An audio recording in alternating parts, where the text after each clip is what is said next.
Demandez-vous ce que vous désirez. Je vais vous partager mon expérience et mes tours, et vous déciderez seul ce que vous voulez en faire et lesquels utiliser. Bonjour, je suis Emmanuel Sabouret, chef d'entreprise et travailleur autonome depuis plus de 30 ans. Enseignant en hypnose et en PNL, maître praticien en hypnose, ericksonienne et conversationnelle, et coach certifié en programmation neurolinguistique. Si je suis là devant vous, c'est que j'adore partager mes expériences avec les entrepreneurs et les travailleurs autonomes, afin de partager des clés tout simplement pour aller vers le succès. J'ai une volonté profonde d'apprendre et de vivre de nouvelles expériences qui n'ont jamais été tentées. J'ai du mal avec la routine et je me lève tous les matins en me demandant ce que j'allais faire pour la première fois dans la journée en ouvrant les yeux. Je suis souvent baptisé l'électron libre. Mon cerveau, c'est comme un artiste qui joue dans un bac à sable et qui fait des pâtés avec son seau pour construire des igloos ou des châteaux selon son inspiration. Mon parcours n'a d'atypique que la perception que l'on veut bien lui donner. J'ai été élève au Conservatoire de Lyon, où j'ai étudié le violon au lycée musical pendant 6 ans, puis je suis passé au piano au lycée hôtelier de Thonon-les-Bains. Ma première carrière s'est donc passée dans la restauration gastronomique et bistronomique. À l'âge de 21 ans, j'ai dirigé en tant que chef de cuisine le restaurant de la Mère Brasier à Lyon, qui était classé 1 étoile dans le guide Michelin. Cela m'a permis de travailler dans différentes parties du monde, la France, la Suède, la Suisse, les Antilles françaises et aujourd'hui, je vis au Canada depuis une dizaine d'années. J'ai dirigé des cuisines d'hôtels 4 et 5 étoiles luxe et de nombreux restaurants qui cherchaient à entrer dans les guides gastronomiques Michelin, Goemio, Relais Château et Château Relais. J'ai été propriétaire de 3 restaurants en 20 ans, j'ai vécu des succès, de grandes reconnaissances et aussi des échecs dont un dépôt de bilan avec mon tout premier restaurant.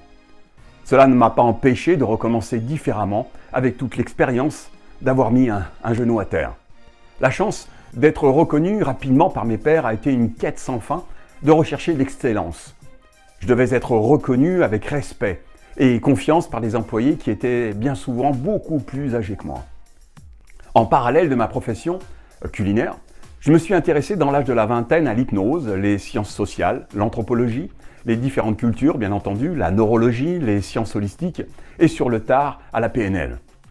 Je voulais comprendre les comportements, la façon de penser des personnes qui étaient face à moi par leur langage conscient, verbal et l'inconscient par le non-verbal. Et petit à petit, j'ai analysé l'approche des cartes cognitives construites par l'éducation et les croyances qui forment nos valeurs d'action pour développer ou ralentir notre état inné, notre identité. Le fonctionnement de l'être humain est un monde absolument incroyable et c'est enivrant où les rencontres et les consultations sont toutes différentes. Les séances ne se ressemblent pas et la créativité des interventions devient un jeu, axé sur un résultat qui ne m'appartient pas. De nature indépendante, je ne peux pas m'imaginer dans un cadre professionnel dirigé par un ordre qui m'interdirait une approche non conventionnelle. J'ai donc continué mon chemin d'entrepreneur en continuant une carrière de travailleur autonome dans l'accompagnement à la personne. Le choix de l'entrepreneuriat est un état d'esprit qui ne convient pas à tout le monde, sachez-le dès le départ. Dire si tu veux, tu peux, c'est pas compliqué. Mais c'est un raccourci qui est un peu trop facile. Il faut énormément de travail, ne pas compter ses heures, être très curieux, aimer les défis, les remises en question et savoir faire plusieurs métiers à la fois.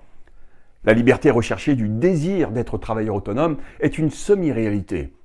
Vous pouvez à certains moments choisir vos horaires, mais il y a des comptes à rendre financiers, car le salaire est loin de vous être assuré. La remise en question est journalière et la proactivité est indispensable au bon développement de votre entreprise. Si vous travaillez seul, la nécessité de rebondir n'est pas un atout, mais une obligation pour perdurer. Au début de l'activité, personne ne viendra vous chercher pour vous faire une proposition, car personne ne vous connaît. Aujourd'hui, je suis hypnologue. Je propose un accompagnement avec un ensemble de techniques qui crée une approche que j'assume totalement. Oser et assumer sont des valeurs importantes dans l'entrepreneuriat. Et je vous propose, dans les vidéos suivantes, de comprendre que beaucoup de choses sont possibles lorsque vous vous retroussez les manches. Alors si vous désirez faire de l'accompagnement à la personne, un métier, vous êtes au bon endroit. Si vous désirez être travailleur autonome avec un autre métier, changez les mots spécifiques que j'emploie par des mots techniques et spécifiques de votre profession choisie. On se retrouve dans la prochaine vidéo.